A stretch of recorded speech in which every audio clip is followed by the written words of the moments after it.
Hello guys, कैसे हो आप लोग। आपको मेरे चैनल में आपका स्वागत है। बन जाएंगे और इसके क्वेश्चन आंसर भी करेंगे। दैनिक जीवन में हमें अपने आसपास बहुत सी परिवर्तन दिखाई देते हैं। इस परिवर्तन में क्या ये अधिक पदार्थ शामिल हो सकते हैं। ये उदाहरण के लिए आपकी माताजी आपसे शीतल पेय बनाने के लिए पानी में शक्कर घोलने के लिए कहती हैं।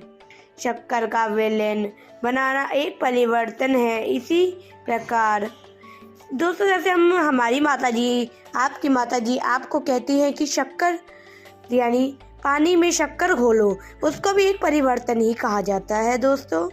और आज प्रकार दूध से दही जमाना एक अन्य परिवर्तन है। यानी दूध से दही जमाना, दूध को फटाकर फिर उसमें दही जमाना, वो भी एक परिवर्तन ही कहा जाता है। कभी कभी दूध खट्टा हो जाता है। दूध खट्टा होना भी एक परिवर्तन है दोस्तों। जैसे आप दूध में दही मिला देते हो तो दूध खट्टा हो जाता है, उसको भी एक परिवर्तन ही कहा जाता है। खींचा हुआ रबड़ ब्लेड भी किसी परिवर्तन को प्रदर्शित करता है। खींचा हुआ रबड़ यानी आप जैसे कुकर के रबड़ को खींचते हैं, कोई से भी रबड़ को हम खींचते हैं तो उसको भी एक परिवर्तन ही कहा जाता है। ऐसे इस परिवर्तन की सूची बनाएं जिन्हें आप अपने आसपास दिखते हैं। आप अपने आसपास कौन से परिवर्तन को देखते हैं उसकी सूची बनाइए, यानी उसको एक लाइन से लिखिए। इस अध्याय में हम कुछ क्रियापद करके इन परिवर्तन की प्रकृति का अध्ययन करेंगे। व्यापक रूप से यह परिवर्तन दो प्रकार के होते हैं।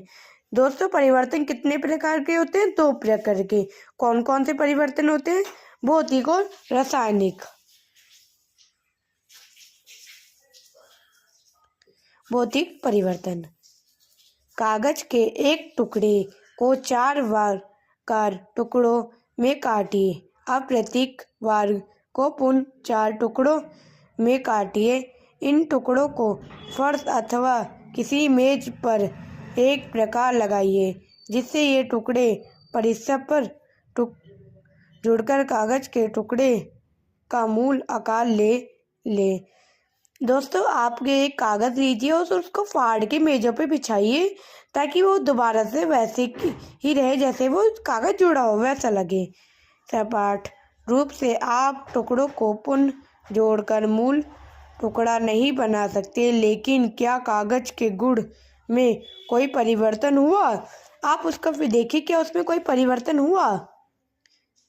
5.2 अपनी कक्षा में चॉकबोर्ड के आसपास फर्श पर गिरे चॉक पाउडर को एकत्रित कर ले अथवा चॉक के एक छोटे टुकड़े का चूर्ण पाउडर बना ले।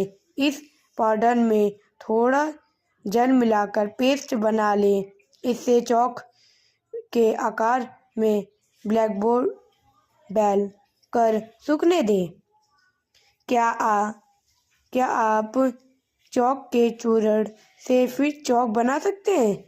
आप एक चॉक लीजिए और उसके ब्लैक बोर्ड के पाउडर लीजिए, चॉक का पाउडर बनाइए और